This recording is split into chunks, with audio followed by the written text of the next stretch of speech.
നമസ്കാരം.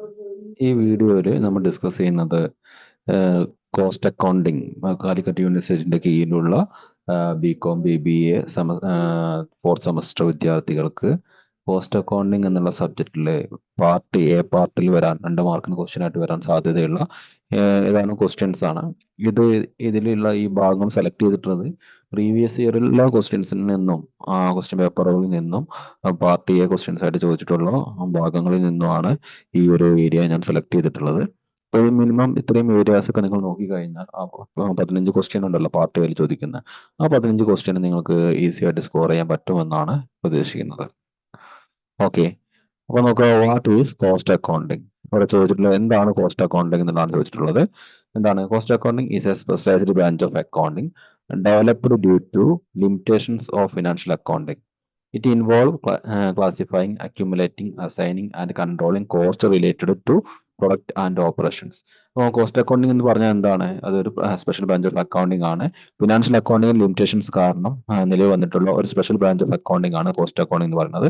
ഇതിൽ എന്തെല്ലാം it involve classifying, accumulating, assigning and controlling cost related to product and operation. പ്രൊഡക്റ്റും അല്ലെങ്കിൽ ഓപ്പറേഷനുമായി ബന്ധപ്പെട്ടുള്ള കോസ്റ്റിന്റെ ക്ലാസിഫിക്കേഷൻ, അതിന് അക്യുമുലേഷൻ, അതിന് അസൈനിങ്, കൺട്രോളിംഗ് തുടങ്ങിയ കാര്യങ്ങളെല്ലാം ചേർന്നതാണ് എന്ത് കോസ്റ്റ് അക്കൗണ്ടിങ് എന്ന് പറയുന്നത്. Its objective include analysing and classifying all expenditure arriving at the cost of production for each unit and providing data four decision making. Cost accounting പ്രധാന ലക്ഷ്യങ്ങൾ എന്ന് പറഞ്ഞാൽ എന്താണ്? കോസ്റ്റുമായി ബന്ധപ്പെട്ട ഇൻഫർമേഷൻസ് ഒക്കെ അനലൈസ് ചെയ്യുക, അതിൽ നിന്നും എന്തുണ്ടാക്കുക, അതിൽ നിന്നും നമുക്ക് ഒരു കൺക്ലൂഷനിലേക്ക് എത്താൻ സാധിക്കുക, ഒരു പ്രോഡക്റ്റിന്റെ കോസ്റ്റ് പെർ യൂണിറ്റ് എത്രയെന്ന് ഐഡന്റിഫൈ ചെയ്യുക. ഇതൊക്കെയാണ് ഇതിന്റെ പ്രധാനപ്പെട്ട ലക്ഷ്യങ്ങളായിട്ട് പറയുന്നത്. ഇനി അടുത്തൊരു പാർട്ട് ചോദിക്കാൻ സാധ്യതയുള്ള ഒരു ക്വസ്റ്റ്യൻ ആണ് ജോബ് കോസ്റ്റിംഗ് എന്താണെന്നുള്ളത്. അപ്പൊ ജോബ് കോസ്റ്റിംഗ് എന്ന് പറഞ്ഞാൽ എന്താണ്? Job costing is a method of costing where the costs are ascertained for specific job or order, not comparable with each other. It includes contract costing, batch costing, terminal costing and operational costing.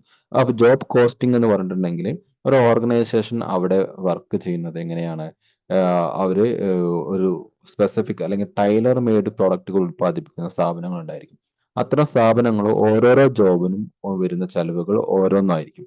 എല്ലാ ജോബിനും same ചെലവ് എന്താണ് cost ആയിരിക്കില്ല വരിക. അപ്പോൾ ഓരോ specific ജോബിനും എത്ര ചെലവ് വരുന്നുണ്ട് എന്ന് കണ്ടെത്തുവാൻ വേണ്ടി യൂസ് ചെയ്യുന്ന ഒരു കോസ്റ്റിംഗ് ടെക്നിക്കിനെ വിളിക്കുന്ന പേരാണ് ജോബ് കോസ്റ്റിംഗ് എന്ന് പറയുന്നത്. ഓക്കെ, അടുത്ത ഹിസ്റ്റോറിക്കൽ കോസ്റ്റിംഗ്. എന്താണ് historical costing?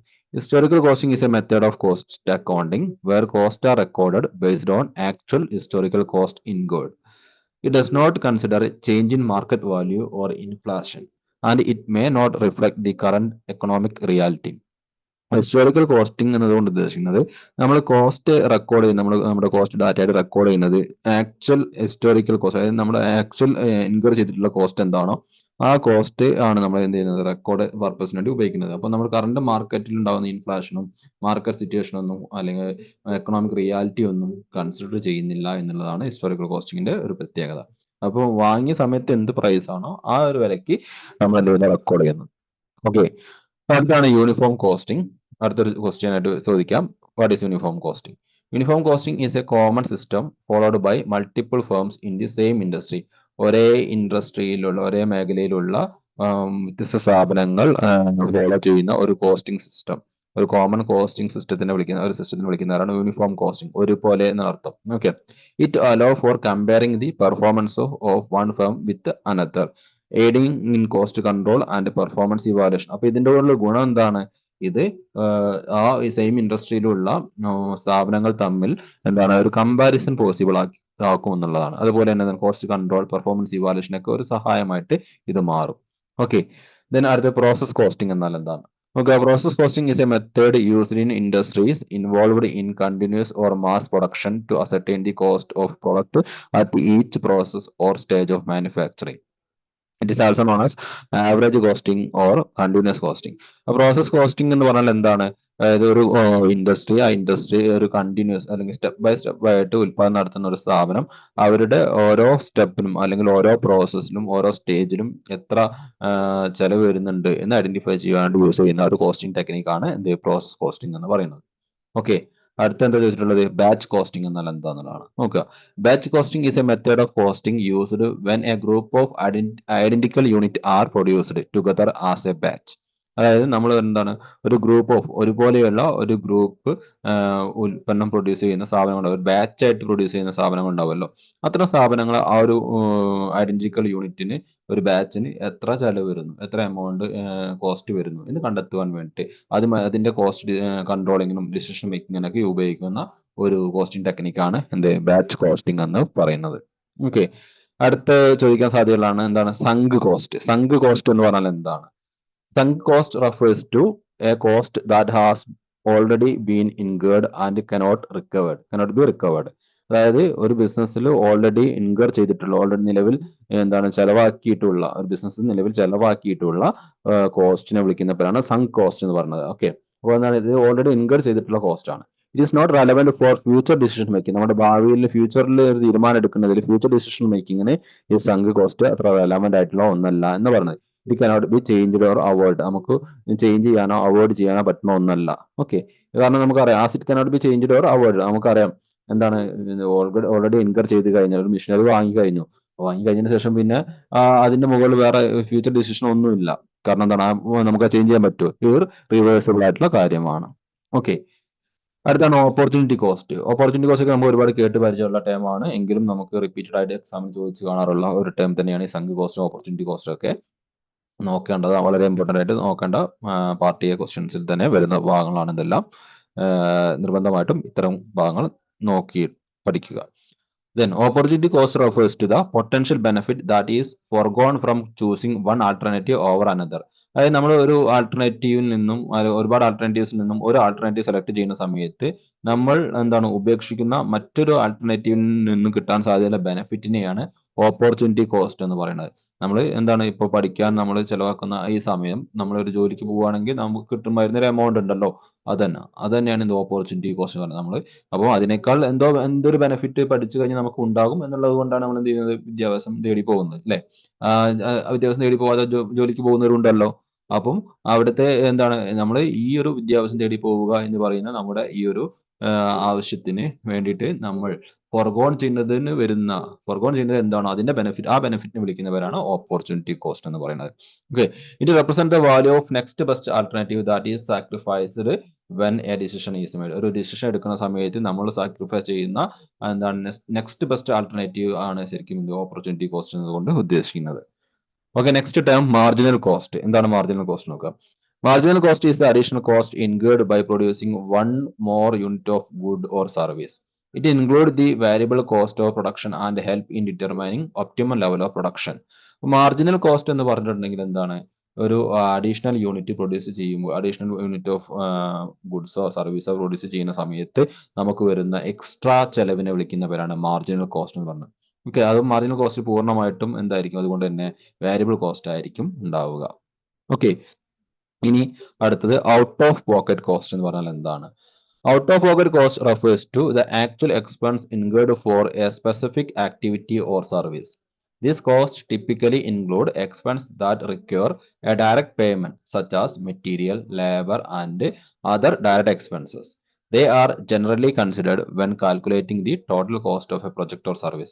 Out of pocket cost എന്ന് പറഞ്ഞെങ്കിൽ നമ്മുടെ പേര് തന്നെയുണ്ട്, ഔട്ട് ഓഫ് പോക്കറ്റ്, നമ്മുടെ കയ്യിൽ നിന്ന് പോയിട്ടുള്ള, നമ്മൾ ഓൾറെഡി ചെലവാക്കിയിട്ടുള്ള ഒരു കോസ്റ്റിനെ വിളിക്കുന്നവരാണ് ഔട്ട് ഓഫ് പോക്കറ്റ് കോസ്റ്റ് എന്നുകൊണ്ട് ഉദ്ദേശിക്കുന്നത്. ഓക്കെ, അപ്പൊ ഇതിൽ എന്താണെന്ന് വെച്ചിട്ടുണ്ടെങ്കിൽ നമ്മൾ ഡയറക്റ്റ് പേയ്മെന്റ്, അതായത് മെറ്റീരിയൽ വാങ്ങാൻ വേണ്ടിയിട്ട് ലേബറിന് കൊടുക്കുന്നത്, ഡയറക്റ്റ് എക്സ്പെൻസസ് വേണ്ടി ചെലവാക്കുന്നത്, ഇത്തരം കാര്യങ്ങളൊക്കെ ആണ് ഈ ഔട്ട് ഓഫ് പോക്കറ്റ് കോസ്റ്റിൽ വരിക. ഓക്കെ, ഇനി അടുത്തത് കോസ്റ്റ് സെന്റർ എന്നാൽ എന്താണ്? Cost centre are specific location, persons or item of equipment for which cost are ascertained and used for cost control purpose. അപ്പോൾ എന്താണ് കോസ്റ്റ് സെന്റർ എന്നത് കൊണ്ട് ഉദ്ദേശിക്കുന്നത്? എന്താ, ഒരു സ്പെസിഫിക് ലൊക്കേഷൻ ആവാം, വ്യക്തിയാവാം, ഐറ്റം ഓഫ് എക്യുപ്മെന്റ് ഐറ്റംസ് ആവാം. ഓക്കെ, അപ്പോൾ അതിന്റെ മുകളിൽ നമ്മൾ എന്ത് ചെയ്യുന്നു, കോസ്റ്റ് കണ്ടുപിടിക്കുന്നു എങ്കിൽ അതിനെ നമുക്ക് വിളിക്കാം കോസ്റ്റ് കൺട്രോൾ അല്ലെങ്കിൽ കോസ്റ്റ് സെന്റർ എന്ന് പറയാം. അപ്പോൾ കോസ്റ്റ് കൺട്രോൾ പർപ്പസിന് വേണ്ടിയിട്ടാണ് നമ്മൾ ഇത് ചെയ്യുന്നത്. Okay, they are a smallest organization sub unit for which separate cost collection is attempted. അപ്പോൾ എന്താണ്, ഒരു ഓർഗനൈസേഷനകത്തുള്ള എന്താണ് ഒരു ഏറ്റവും ചെറിയ എന്താണ് സബ് യൂണിറ്റ് അല്ലെങ്കിൽ കോസ്റ്റ് യൂണിറ്റ് ആണ് എന്ത്, കോസ്റ്റ് സെന്റർ എന്ന് പറയുന്നത്. അപ്പൊ അതിന്റെ മുകളിൽ നമുക്ക് ഇൻകർ ചെയ്തിട്ടുള്ള കോസ്റ്റ് നമുക്ക് ഐഡന്റിഫൈ ചെയ്യാൻ പറ്റും എന്നുള്ളതാണ്. ഓക്കെ, ഒരു വ്യക്തിക്ക് ചെലവുണ്ടാവാം, വ്യക്തിയുടെ പേരിൽ നമുക്ക് ഐഡന്റിഫൈ ചെയ്യാൻ പറ്റും ഇല്ലേ, ഒരു ലൊക്കേഷന്റെ പേരിൽ ഐഡന്റിഫൈ ചെയ്യാൻ പറ്റും, ഐറ്റത്തിന്റെ പേരിൽ നമുക്ക് എക്സ്പെൻസുകൾ ഐഡന്റിഫൈ ചെയ്യാൻ പറ്റും. അങ്ങനെ എക്സ്പെൻസുകൾ ഐഡന്റിഫൈ ചെയ്യാൻ പറ്റുന്ന ഒരു സ്മോളസ്റ്റ് യൂണിറ്റ് ആണ് എന്ത് കോസ്റ്റ് സെന്റർ എന്നതുകൊണ്ട് ഉദ്ദേശിക്കുന്നത്. അടുത്ത പ്രോഫിറ്റ് സെന്റർ. എന്താണ് profit centre? Profit centre is a segment of a business responsible for both generating revenue and incurring cost. അതായത് ഒരു ഓർഗനൈസേഷനകത്ത് പ്രോഫിറ്റ് ജനറേറ്റ് ചെയ്യുവാനും അതുപോലെ തന്നെ കോസ്റ്റ് ഇൻകർ ചെയ്യുന്ന ഒരുപോലെ കോസ്റ്റ് ഇൻകർ ചെയ്യുന്ന സ്ഥാപനമാണ്, ഒരു ഭാഗമാണ്, ബിസിനസ്സിലെ ഒരു ഭാഗമാണ് കോസ്റ്റ് ഇൻകർ ചെയ്യുന്നുണ്ട്. അതുപോലെ തന്നെ അവരാണ് അവിടെ റവന്യൂ ജനറേറ്റ് ചെയ്യുന്നത്. അങ്ങനെ അതിന് റെസ്പോൺസിബിൾ ആയിട്ടുള്ള ആ ഒരു സെഗ്മെന്റിനെ വിളിക്കുന്ന പേരാണ് പ്രോഫിറ്റ് സെന്റർ എന്ന് പറയുന്നത്. Okay, it is used to measure the profit of a specific segment or activity within an organization, allowing for the delegation of responsibility and performance measurement. നേരത്തെ നോക്കൂ, കോസ്റ്റ് യൂണിറ്റ്. കോസ്റ്റ് യൂണിറ്റ് എന്ന് പറഞ്ഞാൽ എന്താണ്? Cost unit is defined as a unit of quantity of a product or service or item in relation to which cost may be ascertained or expressed. അപ്പോൾ cost unit എന്ന് പറഞ്ഞിട്ടുണ്ടെങ്കിൽ എന്താണ്? ഒരു organisation ഉൽപ്പാദിപ്പിക്കുന്ന ഒരു product, unit of quantity of product, പ്രൊഡക്റ്റിന്റെ product ആയിരിക്കാം, service ആയിരിക്കാം. ഓക്കെ,